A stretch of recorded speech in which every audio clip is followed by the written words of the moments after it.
ஜோதிகா பண்ணலாம், என் பொண்ணு செஞ்சா தப்பா? பாக்யராஜ் படம் போல தான் இதுவும். இந்த மாரி நடிகை வனிதா விஜயகுமார் பார்த்தீங்கன்னா, இப்ப ஆதங்கமா ஒரு சில விஷயங்கள் பேசியிருக்கிறாங்க. ஸோ அது குறித்து பார்க்கலாம். ஸோ நடிகை வனிதா விஜயகுமார் பார்த்தீங்கன்னா, அவங்களே எழுதி, இயக்கி, கதாநாயகியா நடித்த மிஸ்ஸஸ் அண்ட் மிஸ்டர் திரைப்பட ப்ரமோஷன்ல இப்ப தீவிரமா இருக்கிறாங்க. அப்போ தன்னுடைய மகள் பற்றின விமர்சனங்களுக்குமே தொடர்ந்து பதிலடி கொடுத்துட்டு வராங்க. தன்னுடைய மகள் ஜோவிகா எந்த ட்ரெஸ் போட்டாலுமே அது விமர்சனங்களை சந்திச்சுட்டு வர நிலையில அதுக்கு ஜோதிகாவை எடுத்துக்காட்டா சொல்லி வனிதா கேள்வி எழுப்பியிருக்கிறாங்க. அதுல என்னுடைய மகள் ஜோவிகா மிஸ்ஸஸ் அண்ட் மிஸ்டர் திரைப்பட இசை வெளியீட்டு விழால கலந்துகிட்டப்போ பாவாடை தாவணி போட்டிருந்தாங்க. அப்போ கூட சிலர் நீங்க ட்ரெடிஷ்னல் ட்ரெஸ் எல்லாமே போட்டிருக்கீங்க அப்படிங்கிற மாதிரி கேட்குறாங்க. அதோட அந்த ட்ரெஸ்ஸில் என்னுடைய மகளோட இடுப்பு தெரியுது அப்படிங்கிற மாதிரியும் சிலர் கலாய்ச்சிருக்கிறாங்க.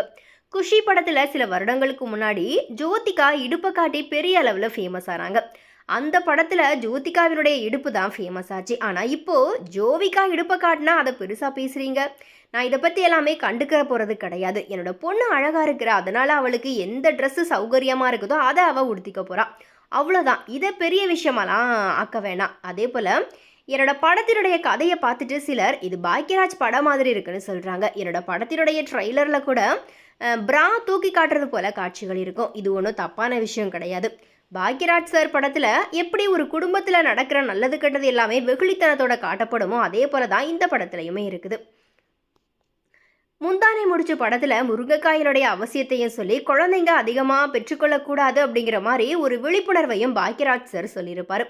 அதே போல் இந்த படத்துலையும் ஒரு கணவன் மனைவி அவங்களுக்குள்ள இருக்கிற ஊடல் காதல் இந்த மாதிரி எல்லா விஷயங்களையுமே காட்டப்பட்டிருக்குது. இந்த மாதிரி அந்த பேட்டியில் பார்த்தீங்கன்னா வனிதா விஜயகுமார் பேசியிருக்கிறாங்க. இப்போ இந்த பேட்டி பார்த்தீங்கன்னா இணையத்தில் பயங்கரமாக வைரல் ஆகிட்டு இருக்குது.